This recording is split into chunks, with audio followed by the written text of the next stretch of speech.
One time for the sickos. I'm all elite with the game from the get-go. Ain't full of no stardust, I'm a real nightmare, bruh. You can meet me at the crossroads. Business is booming, I feel like the Hurt Syndicate, and they tell me don't hurt anybody. I'm way too fly like Kevin, I could do this all night. Step back, it's a private party, I'm more dirty than dumb with the way I live. No saint like Ricky with the vibes I give. Looking at my watch, it's about that time. When I hit them with the toodles, it's a lot like Tiff. Might as well call me Tony. They don't even know that I'm timeless. AJ Francis, all I really know is first class. $1 million man, 2 prices. You ain't even over. Shout out to my dogs like Bron. Baby, I'm a limit breaker. You are just a death rider. Can't rest in peace. I saved that for the Undertaker. Proceed with caution, but you ain't Naomi. Can't book the team. Your name must be Tony. IWC say you got to go. I like Jermaine and Crash running. Let's start the show. Cool kids step to the front. Cool kids. Too sweet sign for the click. Gotta give the people what they want. Gotta get eradicate quick. Yeah, I'm like Seth with the outfits. Coming in hot too live on your outlets. Running these streets like the prophets. Thank God for the new day. Can't stop it. Jey Uso with the yeet. Eat, sleep, flex, and repeat. Whole new swag with a price on the tag like Javon on the young OG. Better recognize on the mouthpiece. See the power level gotta increase. Bringing content on the daily. Feeling like Dasha Unleashed.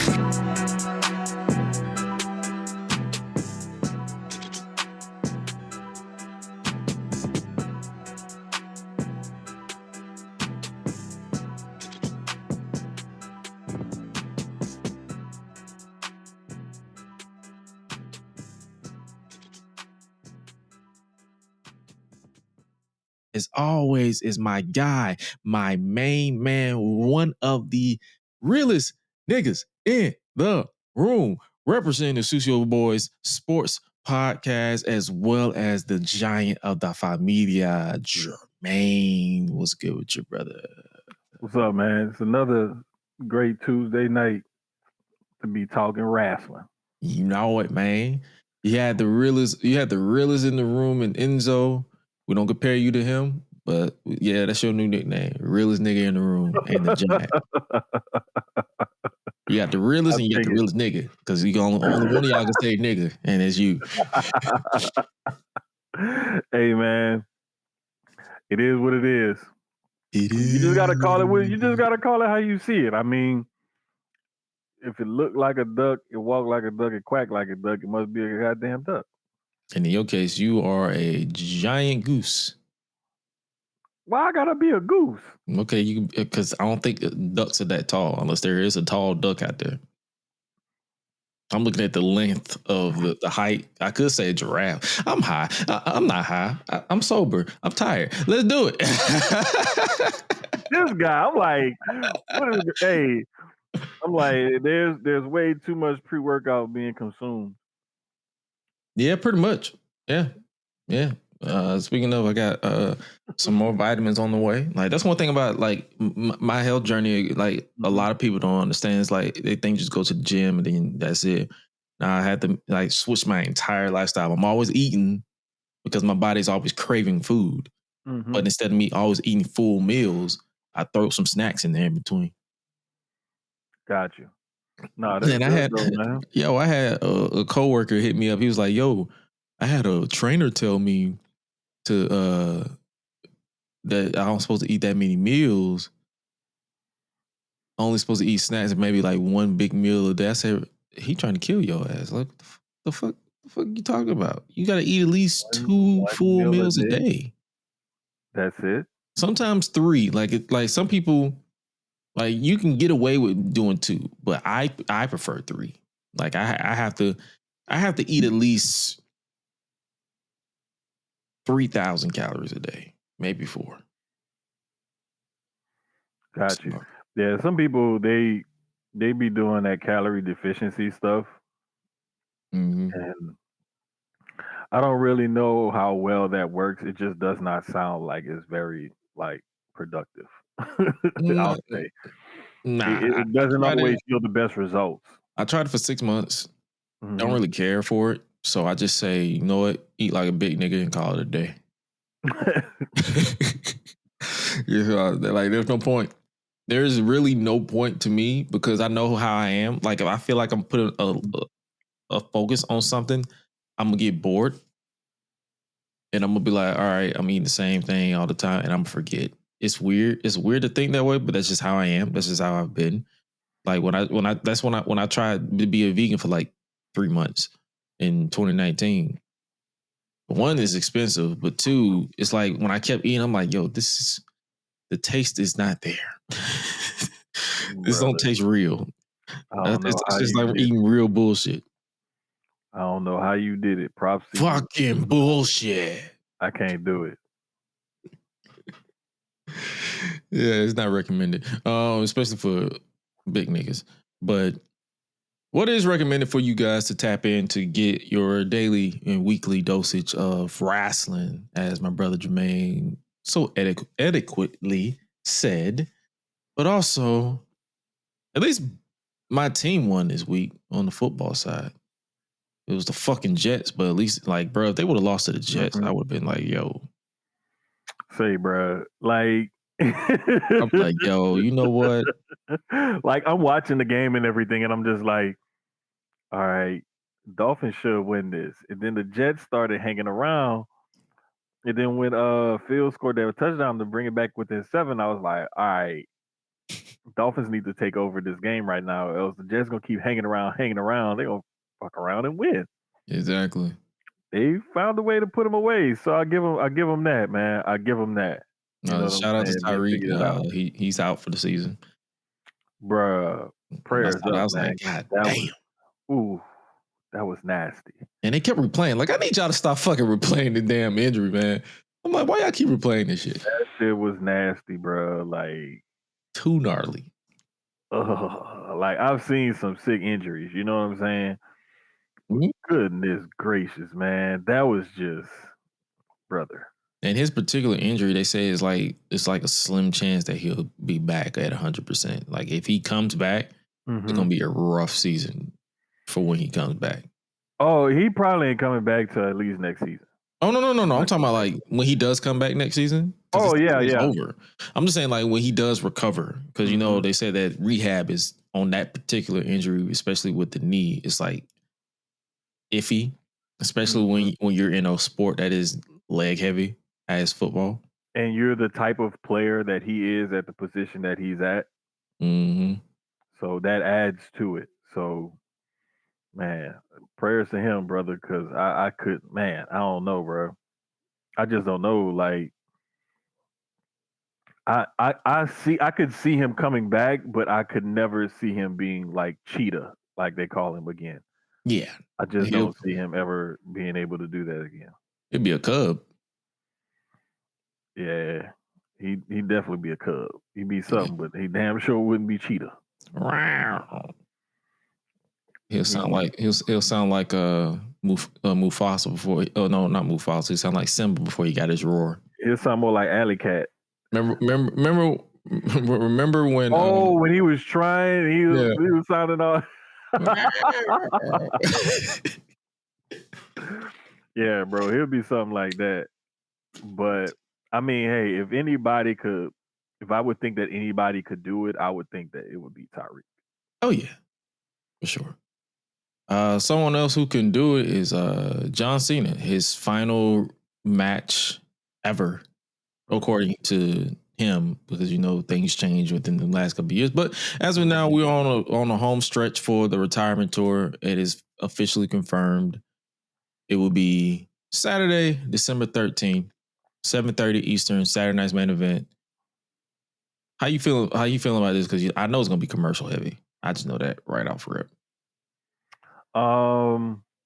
That's cool. I'm cool with that. I'm fine with that. Like, let him go out however he wants to go out. Like, he's earned that much. You know what I'm saying? And doing it on a Saturday night's main event, I think makes it more accessible for more people. Mm-hmm. So why not have Cena go out in the biggest way possible? It's streaming on Peacock instead of NBC, so if it's strictly on Peacock, I feel like it probably won't be as commercial heavy. Right. And I'm wondering if they're going to work it out to be put on NBC is what I'm wondering.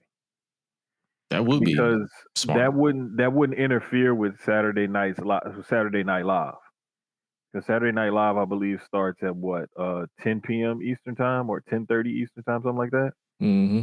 So you definitely would interfere with that because this is starting early enough to where it won't present an issue. So I don't see why they wouldn't stream it on NBC as well. I mean, put it on NBC. Me either. Who do you like? Just off the top of the dome, who do you see as a potential final opponent? So I've seen some people say Brock again, which I personally don't want to see at all. Or do you feel like it No, should I be do not. somebody that Brock. can take the rub? Because do you feel like Cena should win his last match? No, I feel like Cena may be one of those guys where he's old school enough to where he may want to go out on his back, as they say, looking up at the Mhm. lights, putting somebody over, giving him the rub. But the only way I could see him going over in his last match is if it's a nostalgia match, a rematch, or something like that. One last time, let's get it in. Then I could see him going over. But if it's somebody young, up and coming, I could see him putting that person over.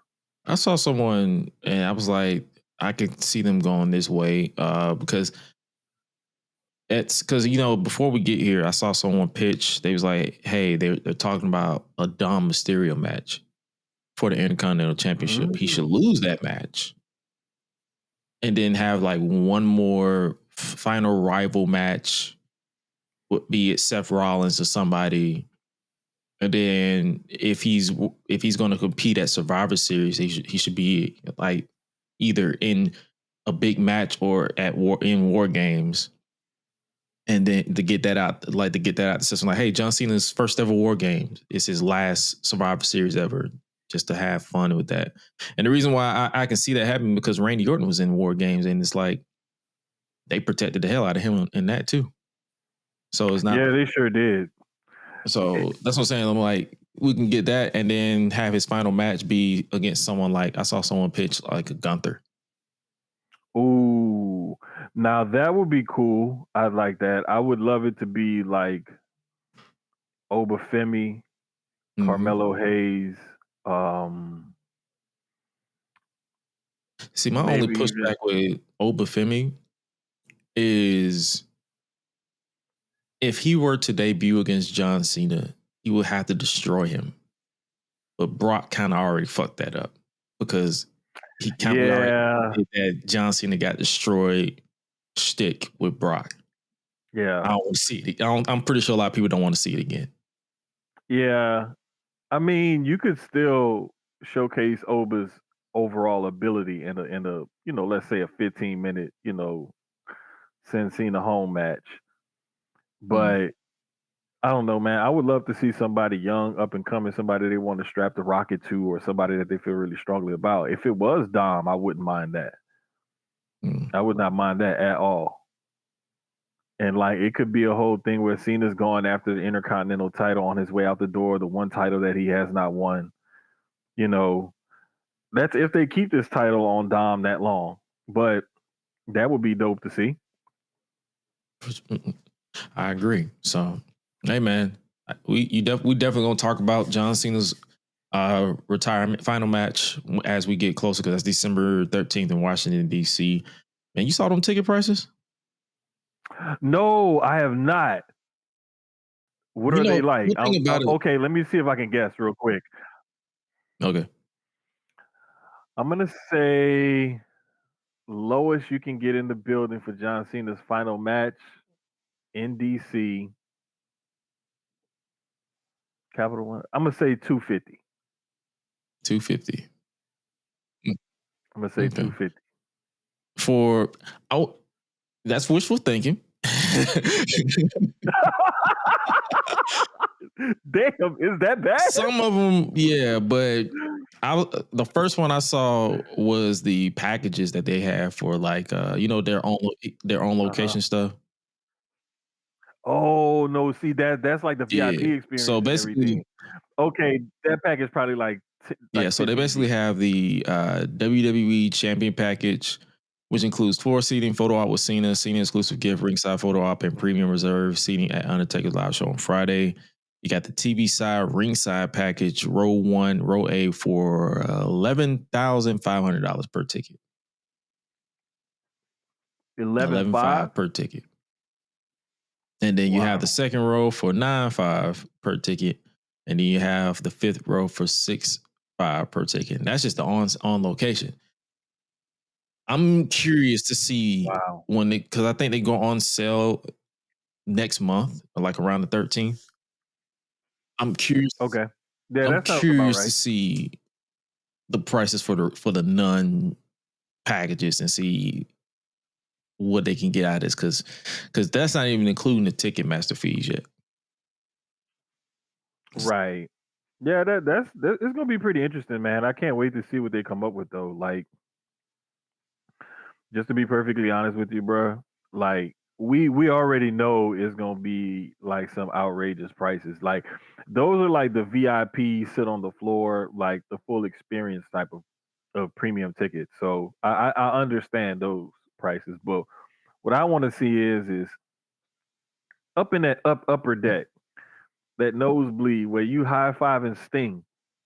Like, I want to see what those tickets are like, because that normally lets you know like how affordable is it to at least get in the building. Over under for me, I see it at least being $400. I'm gonna stick around too. I'm gonna go a little bit north of 250. I'm gonna say about 275. Yeah, so hey, we're gonna see, and we both gonna come back here and laugh at people who are willing to comp that.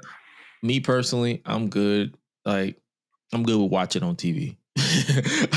I've gotten my feel of wrestling events. So like, if it's something I know that for a fact that I can afford, I'll go for the experience. But the itchiness to get my first wrestling experience out my system is long gone, because I'll always remember my first wrestling event live. Cody Rhodes back body dropping Andrade through the flaming table for Dynamite. I was literally in the building, and I'm like, and even to this day, I still ask like, why the hell you do that? But he was like, I was the QB, because he replied to one of my tweets. And he's like, I was the QB.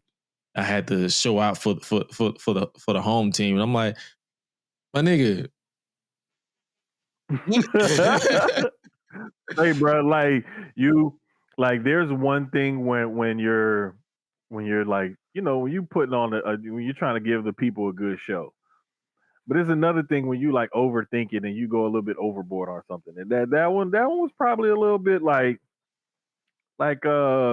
I'll never forget the famous scene on The Sopranos, when Big Pussy, he was like, "You Sopranos, you go too far." That was Cody Rhodes going too far. I'm still on the fact that his name is Big Pussy. That was his name. That's what I'm asking. Bro. I'm like that was legit his name. Like, everybody that watches The Sopranos knows about Big Pussy and how he got cement shoe to the bottom of the lake, and he knew it was coming. Well, all right. Speaking of John Cena chasing after championships, switching over to TNA, which is rare around on this show because none of us really watch TNA, but we did. I did kind of keep the highlights of Victory Road. Mm-hmm. We have two new champions following Victory Road. Frankie Kazarian is the new is that the international champion? Yes. Yeah, he God dang it, I forgot. He beat Steve Macklin. I'm so Yeah, there we go. Bro, I'm so glad this fool got a title now, so he can shut the hell up. Bro, every time I watch TNA, it's like, damn, Frankie Kazarian is like the Chris Jericho of TNA. It's like, why is this dude on every show and he getting hella TV time, mic time, whether it's commentary or promos or something? He always crying about something. I'm like, God damn. This is like the prototypical here nigga damn title. Like, look, get that one last run, get it out you. Like, get your ass back behind the scenes somewhere. Please. At some point, you gotta let it go. But I'm not gonna lie. If his character is annoying me that much, he's doing this. Yeah, it's job, working. So I may not like it, but props to him, because I do hate that shit. Like, nigga, let it go. Like, please. Nigga, please. And also, you damn it, bro. You closer to getting the AARP card and a Denny's discount, then you order your heyday. Like, come on, bro. Yeah, he is getting that senior citizen discount at Burger, what you call it, at Whataburger. I don't even know if they got senior citizen discount, but if they do, he qualifies. He eligible. And also eligible for praise is none other than Maya or Kalani Jordan. You gonna stop talking about Carmelo Hayes' fiance. Shout out to JT with Marks and Mikes because he pointed it out, and I've been stuck on it ever since. She looks like freaking Maya.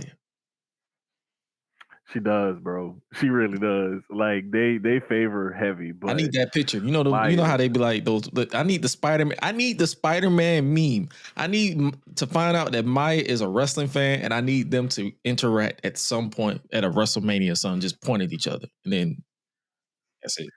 Say, bro. Maya is thicker than political tension. Mm-hmm. She's thick.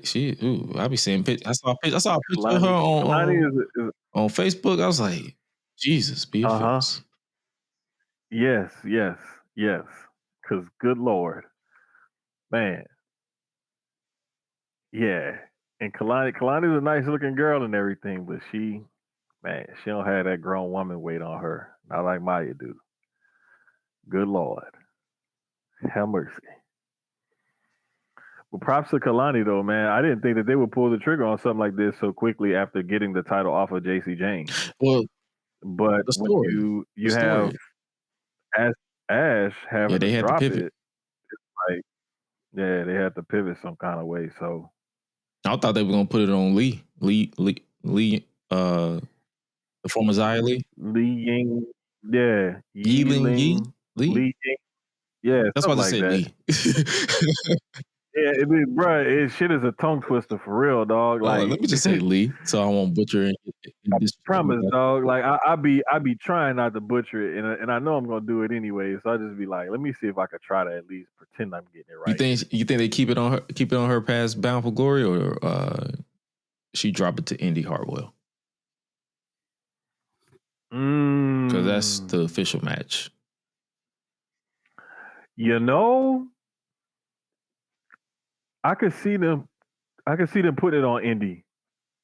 I can see them definitely putting it on Indy at Bound for Glory, because that's their mania, you know. Yeah, and that's what's like 2 weeks away, 2-3 weeks away. Oh shoot! I believe. Yeah, I believe so. According to the graphics that I saw, I believe that is a couple of weeks away. Like it's not that long. It's next weekend, as shit. a matter of fact. Sunday the 12th. Yeah, Sunday the 12th. Oh, it's 2 weeks. I knew it was like coming up soon. I just couldn't remember which weekend. I knew it was one of those two. It was either next weekend or the weekend after. Okay, so it was October 12th in Massachusetts, Lowell. Okay. So, hey, I can definitely see them putting it on Indy because they probably had plans to put it on her anyway at Bound for Glory. Because the original match that was supposed to happen was Ash versus Masha. We all know why Masha ain't there. If you know, you know. If you don't know, look it up. And Ash obviously had to vacate the title. So this is the match we get. Kalani versus Indy Hartwell for the Knockouts Championship. And shout out to Kalani too. Like Kalani officially made it where the top 3 world champions in TNA are black. Trick, Kalani, and Leon. And they're all young. I think Trick is the oldest, and he like right at like 30 or whatever. So it's like I love the fact that not only are they black, but they're young. 31. Trick 31. Oh, so yeah, he damn, I didn't know he's only like a year older than me, or a couple of months. That's what's up, honestly. So yeah, man. So it's cool to see that kind of stuff and to see like a lot of these younger wrestlers get in their shine. You know what I'm saying? Hell, Javon Evans and Leon Slater set to go at it over the X Division title in TNA. I think that's gonna be pretty dope. So yeah, man, I'm loving that these kids are getting their chance to shine and that they're actually getting like a like a platform to show what they can really do. So more props to them, and more props to the people in charge for putting them in these positions and trusting them with the ball and letting them run with it. Oh yeah, most definitely. And speaking of TNA and NXT, we got TNA versus NXT Showdown. It was originally supposed to be Invasion, but it had some backlash from, I believe, it was over the weekend. I think it was from Israel. I believe they had some backlash about the name Invasion, especially on that date being October 7th. So I'm like, huh. Yeah, it was some backlash and stuff like that. So they bent the knee and just say, yeah, we're finna just rename it to Invasion. They could just did over. You already. I mean, yeah, you could have easily transitioned to that, or could have started with that, or used that, or what have you. I believe they've even had Battleground. Mm-hmm. They could have just brought back Battleground. So I mean, you got names that you could have gone to, but I mean, I guarantee you that there was not a thought in their mind like, yes, let's do this to offend the Israelis. Like, no. It was literally like, and then the way they played it and everything, like with the scene from last week, mm-hmm. it went along perfectly. So I don't know. Hey man, so glad they pivoted. Glad they moved on, and we'll still get a pretty. Oh yeah, because I believe they named the team captains for the TNA versus NXT. So for the TNA side is Kalani Jordan and Santana for TNA, even though Kalani's NXT, but I guess they just going off the fact that she's the world champion over there. Makes sense. And then you have, but wouldn't Trick also be? Never mind. He purposely did not want Tricky, as he called him. Santino called him Tricky. His name is Tricky. He did not want Tricky. He did not want Tricky Williams as his captain. Oh yeah, and then obviously on the NXT side, JC Jane and Ricky Saints. So that was cool. Yeah. Speaking of Ricky Saints, he dethroned Darula in Oba Femi. Bruh. And up until the very end, I never bet against Darula except for once. And he finally let me down. Let me tell you something. People who had a problem with this, GFY. Simply because I'll say it for you. Go fuck yourself. Y'all wanted Ricky to be this big deal. And when he wasn't this big deal, people complained. Now that he goes over Oba Femi, now y'all mad. Like, come on, bro. Like, what do you Did you see some people who was mad that he won with DDT? Bruh, come on, bruh. Like, I said, you expected him to pick that big motherfucker up for a Rochambeau? Come on, bruh. Let's be for real. Like, there's sometimes when wrestling fans never cease to amaze me with their foolishness and stupidity, because they pick and choose again when they want to suspend disbelief and when they don't.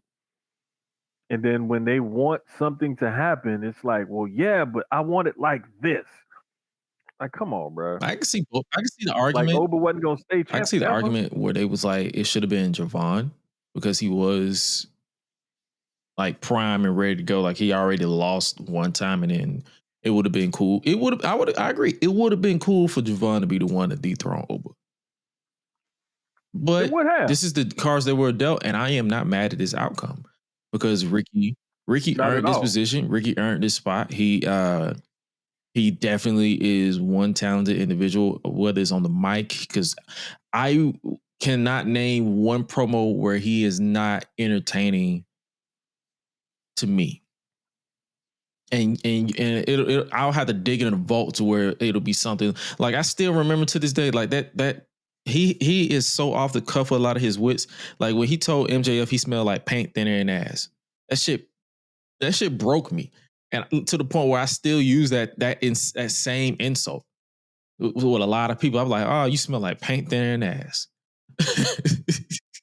Bro, paint thinner and ass is an all-time classic. So that's what I'm saying. I'm like, it's cool, and it's like, say Oba would have retained. There's nothing left for him to do in NXT. Y'all, unless y'all want another Braun Breaker situation. Because remember, at one point, Braun Breaker, like, he lost the NXT title and he was just down there, just chilling, spearing motherfuckers. Just well, they was trying. Remember, they were trying him as a heel also. So he had that experiment as a heel, and I think that they liked what they saw. And they just kept him down there in that. Yeah, they was like, all right, let's flesh this out. Let's develop this. So if we need to use this in the main roster, we can pull this out the bag. And I think it worked out for him, you know, because the work that he's doing now, he's a lot more interesting now as this heel with Seth Rollins and them than he was before. Oh yeah, I agree. Because before it was just the spear, running fast, and the barking shit, and like the okay, these spots every so often and stuff. And it was like, what is his character? Like, what is he doing? Now we see like he wants to be one of the future pillars of wrestling. And when Seth went down with the quote unquote injury, how he like stepped up and was even talking more on the mic and kind of took like a leadership role, sort of. Yeah, planting the seeds basically for that impending showdown. For right. So it worked out, and I'm just hoping and praying like whenever Oba does his, you know, main roster call up, I'm pretty much sure they're gonna do right by him. I don't think they're gonna fuck around with the booking too much. Hopefully they don't, because if you don't, you really got something with Oba. And it's like, don't expect him to go out there to put on these like 5-star classics. Like, show up, just be a big motherfucker. That's literally it. That's literally all you got to do. I say the same thing about Gunther from time to time. I say the same thing about who else is fresh out there. Braun Breaker too. Bronson Reed. Yeah. Like, just be a big motherfucker. Yeah. That's literally all you got to do. Like, you ain't gotta do topes. You gotta do, like, I think I saw a post where someone was like, they have the opportunity to do with Oba what they should have done with Keith Lee. That too, because Keith Lee should have been like almost like a black Brock Lesnar. To be perfectly honest with you, with some of the stuff that he was able to do, even though he was a little bit old, he's older than Oba, what Oba is now, and older than Brock and all of that. But like, well, when Brock first came up, I'll say, but just he couldn't do what he used to be able to do, but he could still do some really impressive shit. And when they didn't use him in that way, and that whole Bearcat League thing had a run, and it was just like, what the fuck is, like, what is he doing? Like, bruh, no, this is not how you use this guy. But I think they'll see hopefully they'll see what they have in Oba and keep that aura and that mystique around him, because the kid got something for real. Like, and I really think that they need to go ahead and run with it. I agree. So congrats, Ricky Saints, on becoming NXT champion. Congrats to Oba Femi on quite the dominant reign as NXT champion. Wishing you both success as we go forward. And speaking of going forward, JC Jane's title reign continues as NXT Women's Champion after apparently was on NXT. Laney Rain was the one behind the attack on Lola Bice as well as Jasmine Nix. So I'm guessing that she will be the newest member of Toxic Attraction. Fatal influence. This nigga here, bro. Come on. God damn it, My Brad. bad. It's the same gimmick. You and these name slips. My bad. My bad. You and these damn name slips. But nah, man, like, it's evident that they're trying to add somebody else to that duo to make it a trio again. So let's just see how that works out, because it did work out better as a trio than it does as a duo. So So, but I'm not sure how much longer JC Jane is going to hold that title. I mean, she's doing a decent job of it, to be honest with you. Even though I don't want to admit it, she's doing an alright job. for someone to be the least interesting of the group that I keep calling them, Toxic Attraction to some people, and for someone who basically ran the mean girl gimmick into the ground, like especially with the Chase U shit, I can give credit where it's due. Like she's holding her own. It's I'm not gonna discredit her improvement in the ring, her dedication, none of that crap, because I have eyes and they work. She's doing the best at what they're giving her. So yeah, definitely. Props to her. You know, not gonna be a hater. Just gonna call it like we see. Oh yeah, for sure. That steel cage match, that weapon steel cage match was kind of crazy. Jordynne Grace defeated Blake Monroe to, I'm guessing, nip this feud in the bud, because I mean, when you go to a weaponized cage match, that's sort of like a blow off. Listen, type it's of wrestling. Match. Like I've seen people go from blood and guts and War Games to another match, even though I think those particular matches are blow off feuds, but they continue, or they go from a casket match to an I Quit match. Like it's hard to say, hey, this is a blow off feud when very next week they be like, hey, we're gonna run it back. Well, the only other way I could see you could escalate this is a last woman standing, Loser or leaves like NXT. A Hell in a Cell or something. No more cages. So basically, loser, like it gotta be something. It gotta be something a little more violent. Loser gets called up to SmackDown or Raw because those divisions need some help. Hey man, that would be a reward. Yeah, but nah. If this is the blow off feud or the blow off to the feud, do you feel like it's time for Jordynne to go up? I mean, it could be. I don't think so. I think they're gonna keep her down there a little bit longer. But I think that they're trying to flesh out this Blake Monroe character and start to introduce that violent nature, that violent side to her.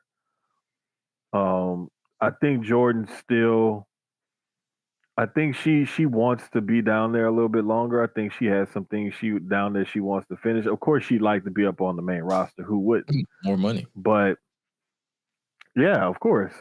But I'm just trying to figure out where they would bring her in at on the main literally roster. SmackDown. Right now, Anybody can fit into SmackDown just to shake it up a little bit.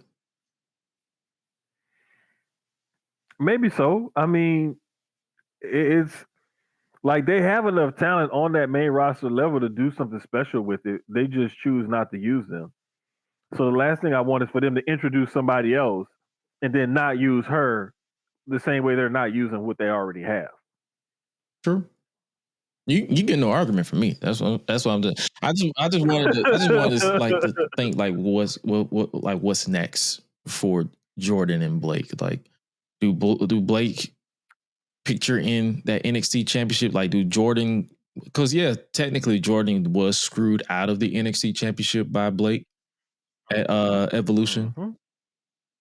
So yeah, I can see her going back after the NXT Women's Championship while Blake does her thing a little bit for a couple of more months, and then eventually, after a while, one of them gets called up. Because at some point, Sean gonna have to start letting some people go because he got too many people. And then I feel like if he lets one of them go, he can easily rope in Callie Armstrong right out the gate. So, cause see, she be mixing it up with the types like the Secret Hervis and Chelsea Green, Julia, Nia Jax, Kiana James. Like it's some people over there for her to mix it up with on SmackDown. Yeah, that's what I'm saying. Like I think that would work. But I could. But that's on down the line though. I'm not saying like as soon as possible. Like as soon as they know for sure that they're done with her in NXT. Like, don't just have her lingering around NXT. Just move forward. No, right. And I really think that they have things that they can do with her on NXT. I just sometimes I feel like, man, like they got so much down there. Like there's so much potential to like have so many different feuds and stuff. That's why I'm wondering like how long are some of these ladies gonna stay down there, and then who's gonna get called up when and where. So like they flirted with Sol Ruka and Zarya being up there a little bit at the last couple of pay-per-views or whatever. So it's interesting. It's interesting, but the more and more I think about it, man, I think she would benefit from going up to SmackDown, especially if they interject her like upper mid card on SmackDown. Because Julia needs challengers. True. Hey man, I'm interested regardless. And speaking of potential, we have Javon Evans having a double header actually. Not only defeating Josh Briggs on NXT No Mercy, but he also competed on SmackDown in an open challenge against Sami Zayn. So his stock is up. Oh yeah, for sure. And he has the match against Leon Slater coming up at Bound for Glory on TNA too. So he's been positioned in a prominent position the last few months, like on that NXT roster. And getting that spot on SmackDown against Sammy and the showing that he had, like he's another one where it's like, man, listen, get that kid needs to be on big TV every week. Because he is something special. And that's the thing. I'm confident in not only his ability, but his longevity, because he's not a trouble kid.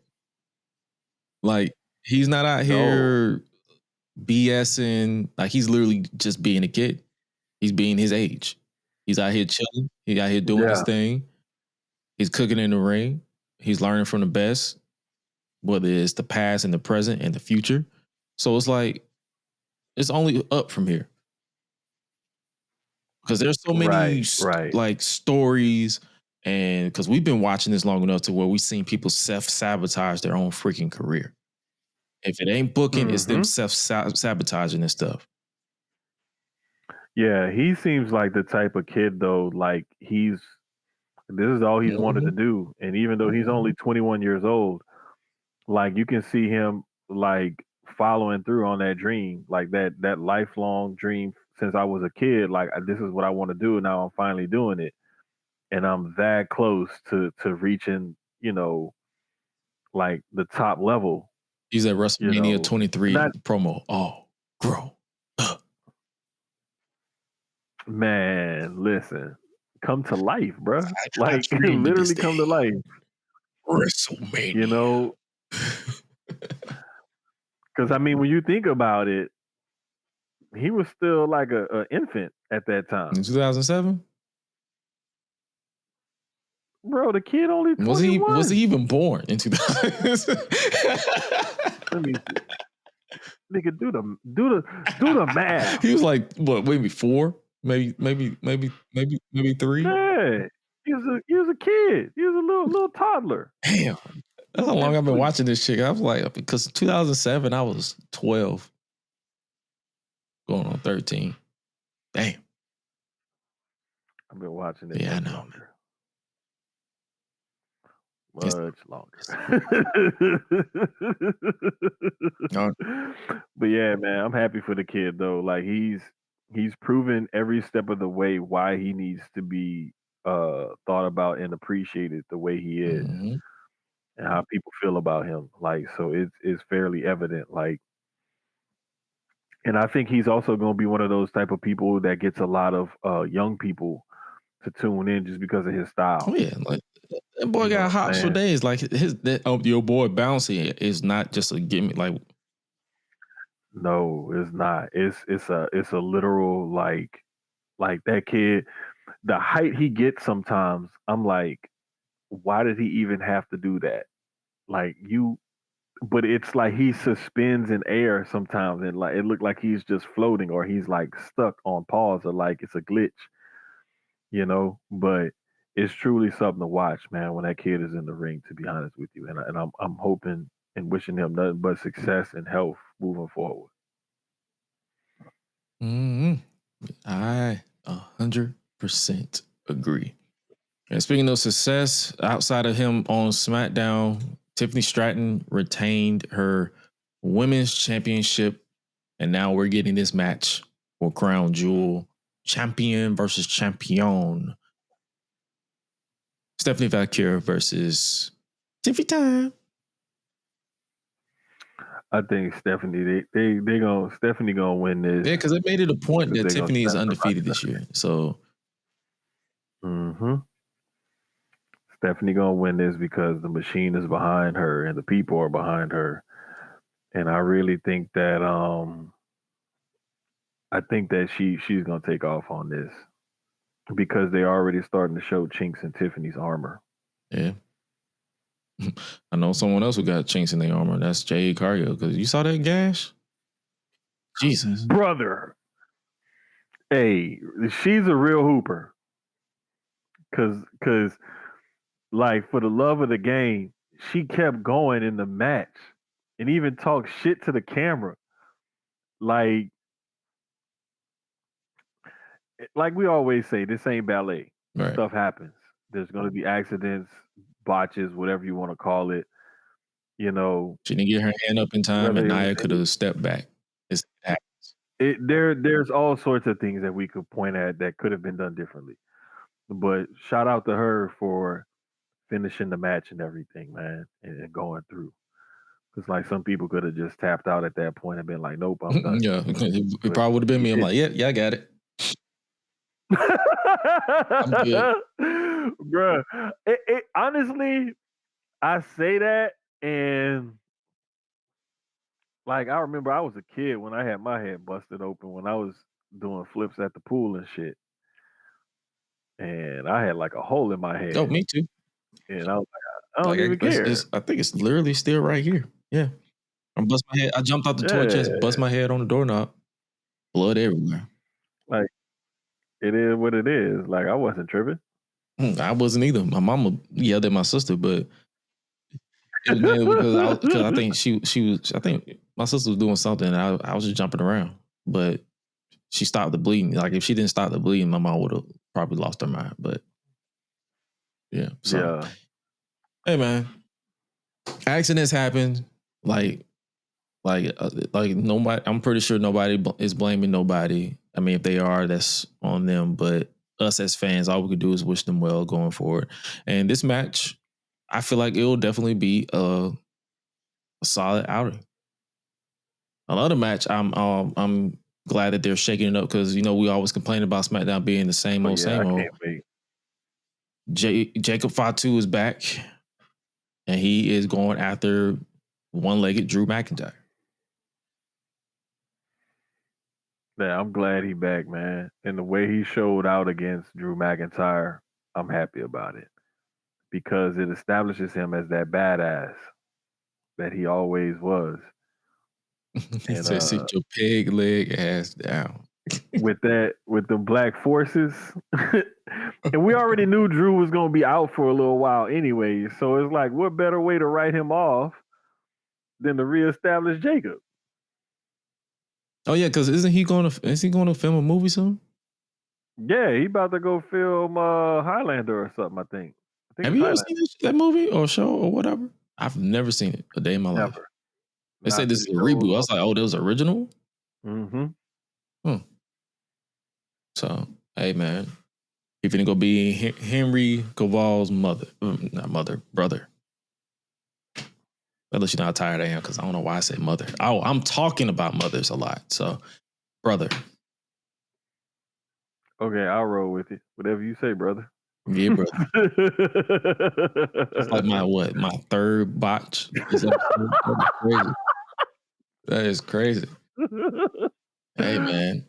Hey, we roll with the punches. What happens over here? We roll with the punches. That's why we live. Exactly. That little red button ain't red rectangle actually. Up in the corner. It's a rectangle. It's okay. Yeah, it is a rectangle. Yeah. But speaking of rolling with the punches, it's looking like Melo has finally had enough of Miz. And I'm glad. And it's time. And it's time for Melo to go on his own and fly and do what he do. And I hope that he has a match against Miz. And I hope he like beats Miz convincingly, clean. Mm. And I'm glad that it's come to that time now. Because he needs this. Melo needs to go out on his own. And even if he come out, like let's say if he come out and he got a partner with him or something, he got some heavy, some muscle or something, cool. But I got tired of seeing him with Miz. Like I was ready for the breakup. And it seemed like they kept it going a little too long. But I like how they slow played it because when Melo finally had enough, it was like, nah, fuck that. I've been telling you, you haven't been listening. Now I'm gonna force you to listen to me. And I like it. So let's go. Yeah, there was that one period where Miz was just, I think he was off filming, so they had to pause everything and just had, I think they just took Melo off TV completely until Miz was free and clear. But now he's not. But now we're here, and hopefully, it works. Speaking of things working and people locking in, Jey Uso is primed to be OTC 2 following the return of OTC 1 in Roman Reigns. Again. Mm-hmm. Brother, I'm loving the way this is like what, the 50th return? But I'm loving the way, because it's subtleties. Like if you peep the conversation that they had in the ring afterwards, and then in the background they perfectly had Jimmy positioned between the two of them in the far end shot. Mm-hmm. Because you have the close up with Roman and Jey, and all you have is the camera mic, so you can hear, but you can't really make out exactly what they're saying. But like Jimmy is like perfectly positioned between the two of them in the background of that close up shot with it's just, that was elite production. Listen, I am one of those guys who are sort of fatigued out with the bloodline stuff, but I can acknowledge, pun intended, when something is interesting. And this Jey Uso arc is interesting. Like if it wasn't, like it's basically a slow burn, if you will, because we all talking about slow burns. What has Roman Reigns has been trying to do since 2020? He's been trying to mold Jey Uso. Did he get arrogant and disrespectful over time? Yes. But he wanted to mold him into being him. He wanted to mold him into being the next tribal chief. Mm-hmm. And I feel like, and this could be just me purely speculating, but I feel like they did the OTC one thing for a reason. Oh yeah, for sure. He's going to be the one, but I feel like they're setting up Jey Uso to be OTC 2. And that's not me just joking. I feel like he's going to be the tribal chief of Raw. Because Roman didn't necessarily say our show. He said, this is your show. What did I tell you? This is your show. And remember, the other thing too, like to look at, Roman's accent was always the red color. Mm-hmm. Like it was always red when they were the bloodline. When Jey went solo, all his shit was blue. Yep. Even his Ula follow was blue. Exactly. I was just getting ready to say, because there is a such thing as a red and a blue Ula follow. I've seen them, like the real ones, not the fake ones that people be buying off of Etsy and shit like that. Like I've seen real ones in real life. So like I know that that's a thing. So that's not just something that they made up for TV. That's a real life thing. So that could be like you could be really onto something with that one, brother. I'm not even gonna lie to you. Man, I'm like, wait a minute. OTC 1. I'm like, there had to be a reason. I mean, they could have just did it just because they was out of merch idea, but then they looked at it and was like, okay, this could be easily, we could just say OTC 2. Like, Yeah. He's the tribal chief. Like they tried it with the Temu bloodline with Solo. It really didn't work because it just wasn't the bloodline that everybody came to know and love. So now we're here with this. Like, where does Jimmy fit in? Does Jimmy quote unquote fall in line? Because Jey, when it's like he has snippets of where he was like, yo. He's like, yo, I'm trying to get, he's like, saving LA Knight was not a part of the agenda. I'm trying to get back my World Heavyweight Championship, something you know nothing about. Mm-hmm. And then when Jimmy looked like, oh my God, I can't believe you said that. He snapped back into himself. 2 weeks ago, he told him, man, you acting like Roman. It's like, I got to hit them. They got to acknowledge us or I'm smash them all. And I'm like, yeah.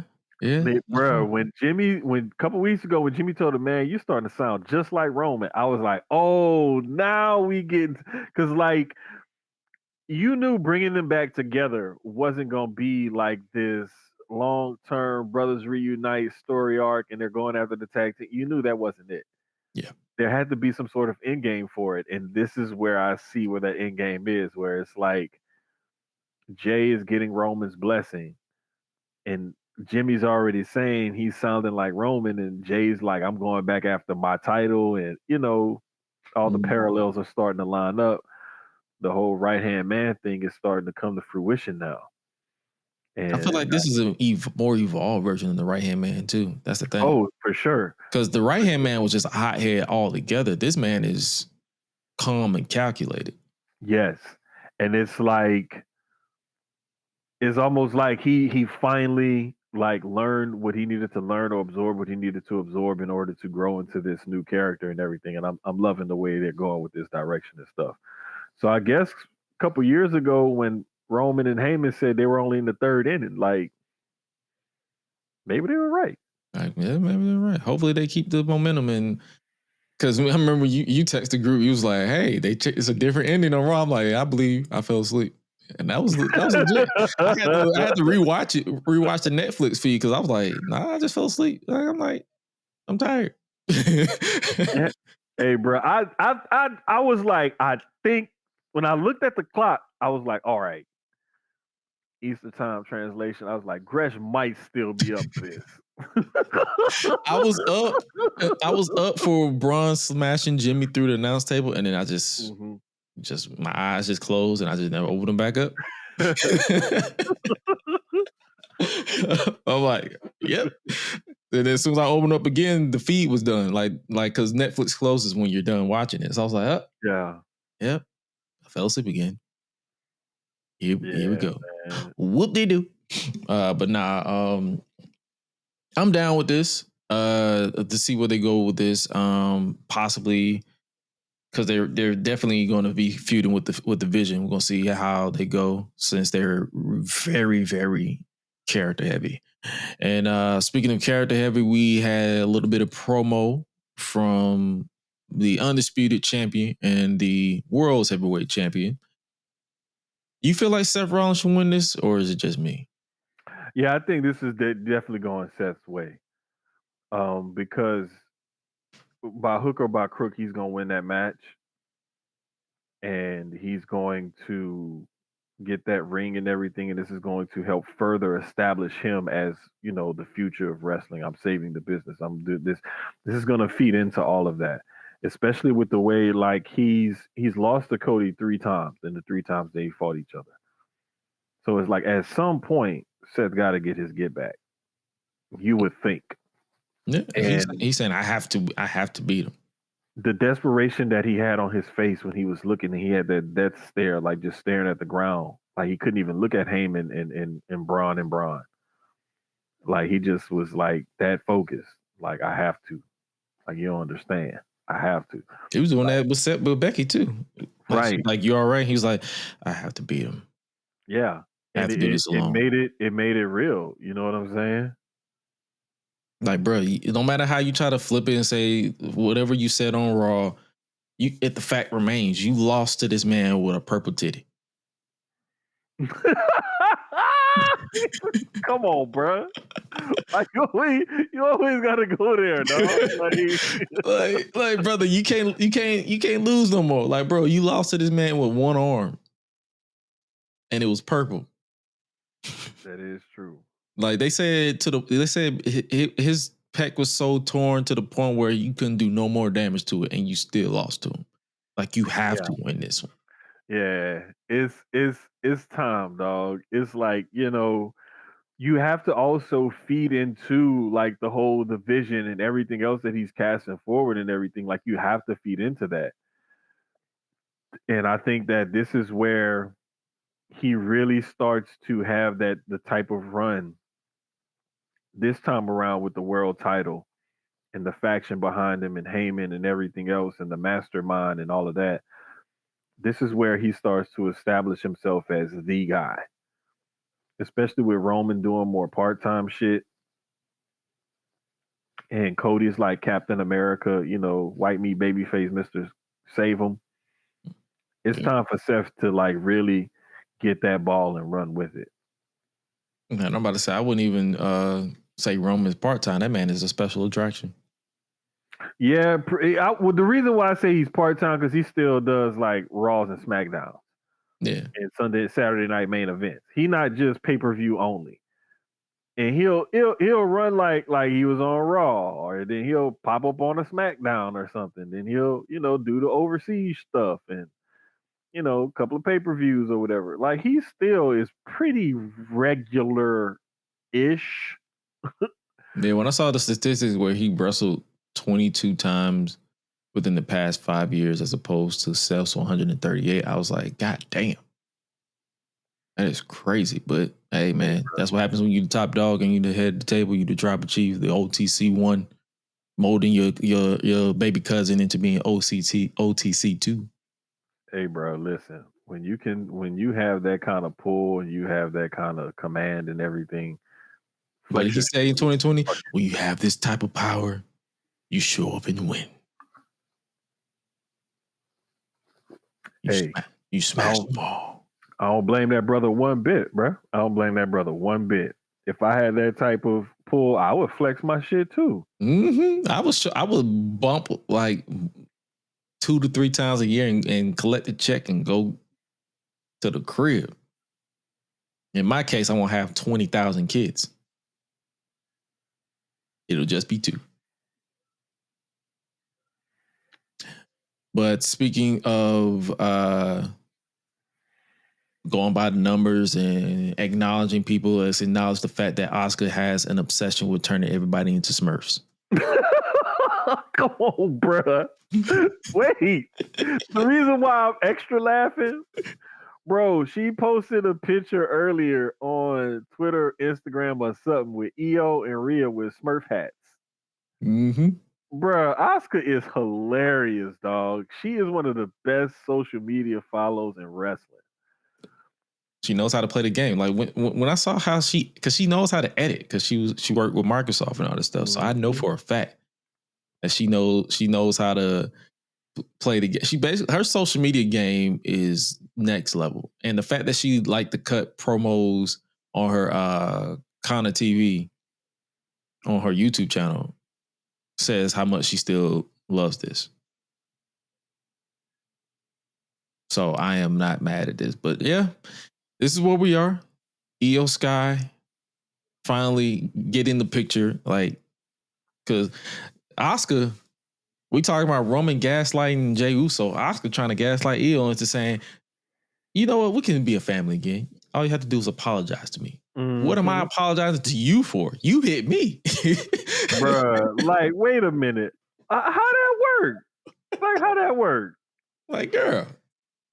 Wait a minute. Like, hold up. Like, didn't you just, but you want me to, are you, come on now. The math ain't mathing. And then Kyrie, like, I know what she meant. She was like, all you had to do is just apologize to Asuka and we'll be a family again. Girl, she has blue all over her face. It's a little bit late for that, don't you think? Hey, like, yeah. Poor little Kyrie. I love how they put her back in the middle of it too. Hilarious. Because she wants to play peacemaker, but it's like, girl, you still hit me last week. And then your girl spit mist in my face. Just ruined my white blouse. Yeah. And you want me to apologize? Exactly. How that work? But nah, man, I'm interested in see how this goes because the match definitely been made official for Crown Jewel. It'll be the Kabuki Warriors versus Rhea and Io after what went down on Raw. So, hey, man. I can't wait to see it, bro. I cannot wait. It's in Perth, so it's at 8 a.m. Eastern Standard Time, 7 a.m. your time. Yeah. See, what's going to happen is, watch, that's going to be the day when I get one of them early Saturday appointments. Yeah. I just noticed that. Crown Jewels on that Saturday, Bound for Glory is that Sunday. Yeah, it sure is. They're not on the same day. I just looked at the dates. I was like, Honestly, the funny thing is they could have had it on the 11th if they wanted to, because this show will be over by lunch. Oh, yeah, definitely. It'll be over before lunch. Yeah. No, the reason why I say that because 8, 9, 10, 11, like 11.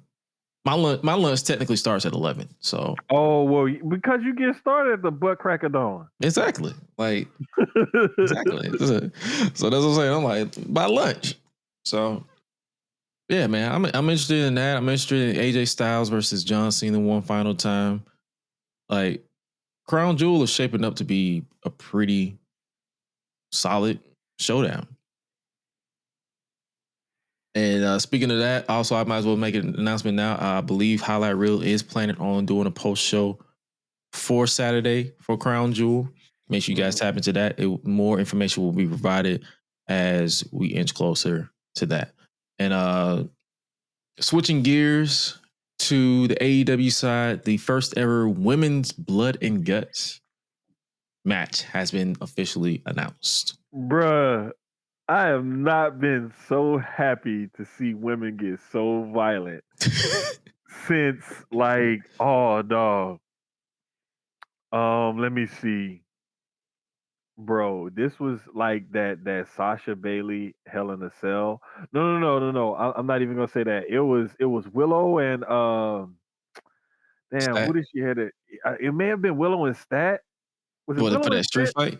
Yeah, I think it was. I can't remember who, bro, but yes, like that was another good one.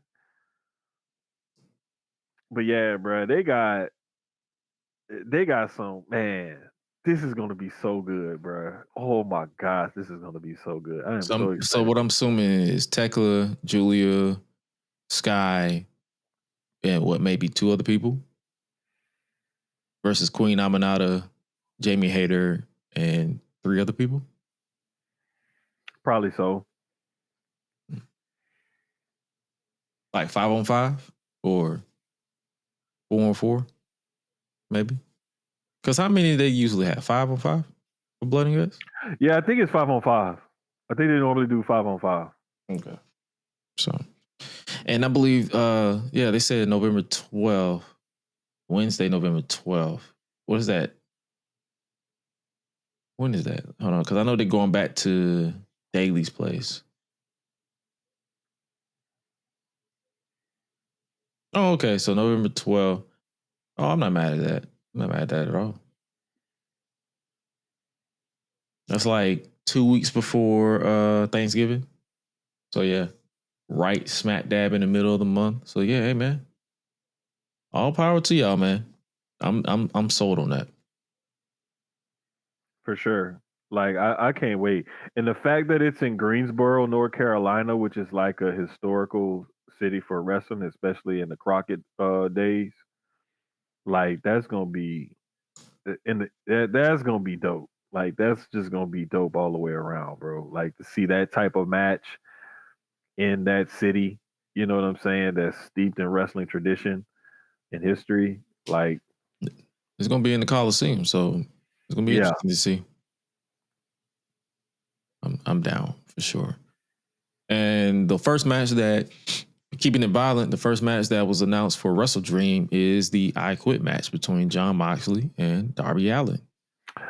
Now, bro, remember when we said last time, like, one of them the loser is probably gonna no sell this casket match. And then they had that they both did. Because Darby knows so being put in the casket, then he pops out the casket, no selling it, and sets Mox on fire. Like, it was like, God damn it. But then I saw we getting this, and I'm like, okay, somebody's probably gonna come close to death now. Because they probably gonna do like some glass. It's probably gonna be like a bed of nails. What else? I'm guessing chains are gonna be involved, thumbtacks, a brick of some sort. No, fuck a brick, a whole cinder block. Oh, well, yeah, a cinder. I mean, like sledgehammer. Like I can see like all kinds of stuff. We know that flamethrower gonna be involved at some point. Oh man, bruh. It's already got people talking about they want a flamethrower. I'm like, hell no, you do not need a flamethrower. But yeah, man. Wrestle Dream so far is shaping up to be that's going to go down in St. Louis. I believe that's sometime next month in October. I believe that's when Wrestle Dream is, if not early November. Shit. We getting Blood and Guts in November. So I'm guessing October. Hold on. Maybe I don't know. Hold up. Let me see if I can look it up right quick. Cause it's always weird when they don't put the October date on it. October 18th. Okay, yeah, I see it now. Yeah. Okay, so cool. So because I was hoping that they wouldn't go long in between having this match. You know what I'm saying? Oh yeah, and Blood and Guts. Like you already didn't sell the casket match, and then Mox got set on fire, and he didn't really he didn't even sell that. He walked out there just like I'm like, bro, you walking out here like your ass wasn't just singeing less than 2 days ago. But I digress. But yeah, man, that is shaping up to be the road to Wrestle Dream as well as Blood and Guts. And also tomorrow, at the time of this recording, is 6 years of Dynamite, which will be featuring the return of Jurassic Express. It will be a 2.5 hour special overall. Oh, wow. 6 years of Dynamite. That is, I remember watching the very first episode. Hey, bro, I'm tripping that it's been 6 years of Dynamite, dog. Like, I still, for whatever reason in my brain, I still think this is like a 3 or 4 year company. For whatever reason, it's been around for 6 years, bro. 6 years. Like, if they crack a decade, this will be impressive, bro. I think this is really good. I love that they're lasting because it gives something more to the business. It's a viable alternative to WWE. And as long as things like this are around and they're WWE is trying to help out TNA, to bolster them up and Triple I, and then AEW has their deal with New Japan as well as with CMLL. Like, I love all this cross-pollination of wrestling companies joining forces and joining together and doing stuff together.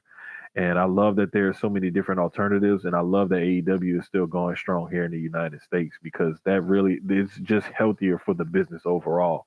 And especially the more and more I dive deeper into this business and start to get to know people who are at these companies and work for these people, and not just the wrestlers. I'm talking about like people behind the scenes and stuff like that, and production and things like that.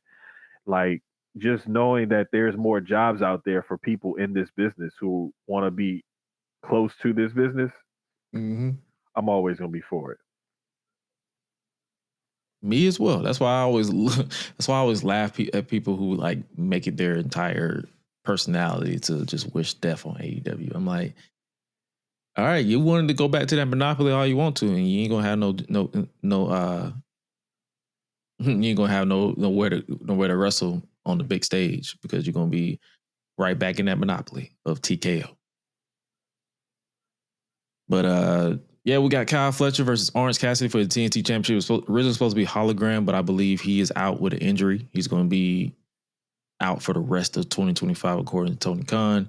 So this match will be going down, as well as a mixed tornado tag match with new AEW Women's World Champion Chris Stat and Darby Allin versus Wheeler Yuta and Marina Shafir. So that'll be definitely interesting. The entire card is actually pretty solid for a 6-year anniversary of Dynamite on October 1st. So, hey man, ouch. We tapped in as always for AEW. Oh, for sure. Like even if I have an appointment or something and I have to like miss Susio Sports or something like that, like on a Wednesday night, like I'm gonna always go back and watch it, especially a special like that. Like I try to make sure I go back and watch it like that night or the next day or whatever it is. So, and it seems like if I do get a late Wednesday, Thursday is my actually late day coming up this quarter. So I won't even be on call till late. So it's like I could actually get up. I don't think I have no meetings or nothing. But even if I did, they're like earlier in the day. And I got the middle part of the day to like watch stuff like that back. So I'm gonna be caught up on it and everything, but I'm definitely looking forward to that episode tomorrow night because that's gonna be pretty interesting. Like I still remember, because out of the 6 years, I still remember that Cody spot. I still remember watching Bryan Danielson and CM Punk wrestle live for the first time. Mm-hmm. So, hey man, so many memorable moments for Dynamite. Bruh, I don't think it was at the I don't think it was at a Dynamite, but they just uploaded the Kenny Omega Bryan Danielson match from in New York. I want to say it was. You know what? It was a grand. Was it Grand Slam? It was the. I think it was the first Grand Slam. I think it was a Grand Slam. That was I can't remember, but yeah, but I remember they just uploaded that match to their YouTube. Oh yeah, that was when the crowd was literally at a pitch to where you couldn't get no louder than that crowd that week. Because it was, I think it was like one of the very few shows that was the first time that it was a crowd in a couple of months. Like that was fresh off of Bryan Danielson coming back or leaving WWE to go to AEW. So that was like I think that was like his first match since Roman exiled him from SmackDown in 2021. So, hey man. Or it was it the first match or was it like the second? Like I know they built up to it. I could be wrong, but hey, man. Man, brother, that's it. Is I'm just glad that wrestlers like Danielson, and to a certain extent, hopefully he'll be good moving forward. Adam Cole, certain guys are being able to like see what's going on and take care of themselves and everything. Because it took a long time and it took a long, hard road for the business to get to where it's at today. So to still be able to see like a Danielson still be able to do what he do, if Kenny Omega for that matter, to still be able to do what he do, CM Punk to do what he does, to see guys like that that's still able to go in the ring at their age and knowing the grind that they put their bodies through and whatnot, like it's still dope, man. I'm just glad that AEW is still healthy. TNA is pretty healthy, so we got 3 good top promotions here in the States, and the Indies are going strong as well. Yes, sir. I agree 100%. So, hey, man, hopefully you guys enjoyed us talking about wrestling. We're going to spend the next couple of minutes just diving in and including giving our song of the week. It's a pretty solid week for us to talk about everything, like not too much, nothing too crazy. We pretty much everything flowed smoothly. So, hey, man. What's good? RFA McKinnon 2 on YouTube said, crazy. I remember the first episode as well. I truly feel if it wasn't for AEW, I would not be watching wrestling anymore, especially after Brock squashing Kofi for the WWE title in 8 seconds. A lot of people felt that way. Oh man, you took the words right out of my mouth because it was around that time when WWE just started doing stupid shit. Oh yeah, the Fox era when they just went on Fox and just started doing random shit. And AEW came along at the perfect time to give people something else to look at. Mm-hmm. It caused it to step the fuck up. Yeah, and it caused WWE to step up, and now you have like almost an arms race sometimes where you see them competing for talent and trying to put on better shows and counter programming and just, bro, whenever it get petty like that, it's good for the business. As long as both companies stay healthy, and we know WWE is gonna be okay. But as long as like TNA and AEW stay healthy and these indies stay doing what they're doing, the business is gonna be all right. And that's all we as fans, especially real fans of the business. We're not tribalists who are fans of a company. We're fans of the business itself. And if you're a true fan of the business itself, then you're applauding what AEW is doing. You're glad WWE is in the spot that they're in. You know, you're glad that AAA has a relationship with them. You're glad about New Japan and AEW. You know, like you should be happy about these things because it's healthy for the business itself. But if you're a tribalist and you just want to sit behind the colors and the flag of one company and support that one company because of whatever reason, you just want to shoot shit and talk down on the other companies or company just because you're so loyal to this one brand or one company. I ask you, do they sign your paychecks? Do they pay your bills? Do they pay your rent? Are they putting food on your table? Are they putting actual money in your pocket? Because we have, thank you. Because we have actual people who these companies are providing for, and they're happy that other companies and the indies and everything are doing so well. Why? Because water raises its level. One goes up, the level of the water goes up, all the ships rise. There's some ships don't sink when the water rise. Like ships, they all rise. That's basically what's going on in the wrestling business right now. So why you wouldn't be happy about that, I don't know. But some of y'all are just miserable and really need to take it easy. And go get laid. Yeah, touch grass, get laid, do something. Do something, man. Consensually, by the way. Yes, thank you. Thank you for prefacing that. And this is perfect segue for my song of the week. Mm-hmm. My song of the week is an old school 90s R&B classic, Love You for Life by Jodeci. Jodeci. Yes, sir. Bro, somebody posted it, and it's this one account. Every so often, this lady posts like classic songs, like from back from my era. And when she posted that, I was like, oh snap, I remember this. Like I remember like being on like you used to talk on the phone, right? Mm-hmm. And you would have like a mixtape of songs you want to play for somebody or something. You would give it to them or send them a song list because this was when we had beepers and shit. Like this was a long time ago. You used to actually write notes and physically give them to people and shit. Like this was a long ass time ago. So like you have like your songs ready to play or whatever. You'd be on the phone talking to some girl or something like that. You got the music playing in the background just loud enough for y'all to hear while y'all talk. Oh man, come on, dog. Chef's kiss. Chef's kiss, my guy. In my case, I'm gonna go for we all talking about twists and turns, but that's been going on this in week in wrestling. My song is going to be "Sunshine" by Twista featuring Anthony Hamilton because that came on my daily mix. Because I when I'm in the gym, I do a daily mix. I let Spotify pick because I have my dedicated gym playlist, but sometimes I let them switch it up to see what they got and what I like, and I'll throw it to my gym playlist.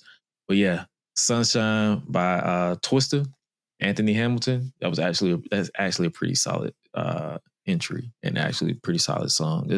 It took a remix. It was like a sample, and he just did his own flavor to it. So that is my song of the week. And that, ladies and gentlemen, is our show. Like, this is a pretty straightforward episode of the show this week. Hopefully you guys enjoyed us rambling and talking and giving thoughtful insight for everything that we got going on. Make sure you guys tap into that, scan that QR code. I re-uploaded and remastered the Talking Ish segment that I had with Lovely Laveau from 2 years ago. We definitely got to remake. We definitely got to re-up that, as far as like we got to run it back at some point. Like, me and her gonna make it happen at some point, because I feel like there's some nuggets on there that still holds true to today. And seeing the video footage definitely took me back, because that was around the time where I was skinnier, as well as I wouldn't say I was in a good place as I am now, but I was in a different place. A different place. Yeah. A different place. Like, looking back, I was like, ooh, buddy, you wasn't in a bad place, but if you put that person versus today, is night and day. And that's a good thing, because everybody evolves. Definitely a difference. And it's a good difference too. I can tell. Like, this Gresh is a lot more like upbeat and like life giving, and like, just, he was still cool to be around back then, but it was like, this Gresh is a lot different. He's a lot more grateful, yeah. I'll say. Yeah. So life on me, and I adapted and evolved. So, hey man, that's all you can do. But yeah, man, make sure you guys scan that QR code if you watch it in the video format to subscribe and basically keep those downloads and the interactions coming. Or listen to wherever you listen to your podcast, Gresh Unleashed. That is available wherever you listen to your podcast, or by simply visiting www.greshunleashed.com. As well as make sure you guys tap into the Susio Boys tomorrow. You going live tomorrow? Susio Sports episode, I think, is 94 tomorrow. Hold up. Let me look. You close to 100. Yeah, getting close. Yeah, episode 94 tomorrow. Yeah. We're going to get it done one way or the other. Either we're going to be on time or we're going to be on CP time. It just But it's happening. It just depends on what's going on with work. You know what I'm saying? You're just going to have to get in where you fit in. Yeah, I mean, thank you. Oh man. So yeah, make sure you guys tap into that. Make sure you guys tap into Public Enemies podcast this Thursday. I will be right back here talking, or not here, but over there. But nevertheless, you'll be consuming me with the fellas. Oh my God, Graham. Pause. With the brothers. Pause. My bad. You'll be consuming the content with the brothers over on Thursday, 7:20 Eastern Standard Time ish. If we're not on CP time. Oh my God, Graham. Waco Kid Ben. Big Match. Forever Champ Jizzle. And yours truly. Definitely doing our thing over there. Whatever we talk about here is usually not talked about over there, because we talked about it here. But it's either way, it's a family affair, and we're doing our thing. But yo, make sure you guys tap in with me. @is Gresh, AO is Gresh everywhere else. And with that being said, you guys stay safe out here in these streets, and remember to always stay true to yourself. Stay prayed up if you believe in it, and just stay blessed if you can. But also remember to eat, sleep, flex, and repeat. We out, y'all. Be breezy. I keep hitting my mic.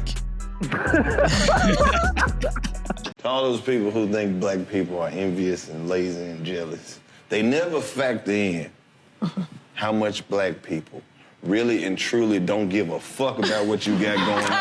You really think somebody is out here worried about your little fucking BMW? Man, fuck you. And everybody who looks like you.